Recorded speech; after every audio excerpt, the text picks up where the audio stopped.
से पहले नजर डालते हैं अब तक की बुलेटिन। जी बिल्कुल, जिला विहाड़ी की तहसील बूरेवाला के नवाही इलाके साउका से पुरानी दुश्मनी का शाखसाना, 2 अफराद कत्ल। मुखालफिन ने होटल पर बैठे अफराद पर अंधाधुंध फायरिंग कर दी। फायरिंग की जिद में आकर मुकामी जिम्मेदार नज़र खान जमलेरा जांबक हो गया।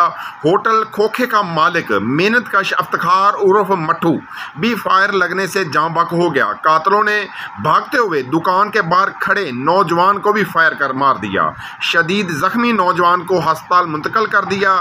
थाना साउका से 5 किलोमीटर मेन रोड पर वाक़ा होने के बावजूद साउका पुलिस मौके पर ना पहुंच सकी।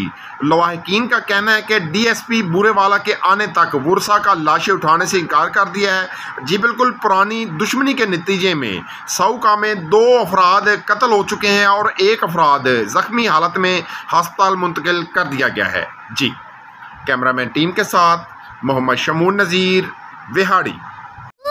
इसलिए नए लाइफ बॉय में है एक्टिव सिल्वर, जो दे जरासीम से 10 गुना बेहतर हिफाजत। नया सिल्वर लाइफ बॉय, दुनिया का नंबर 1 जर्म प्रोटेक्शन सोप।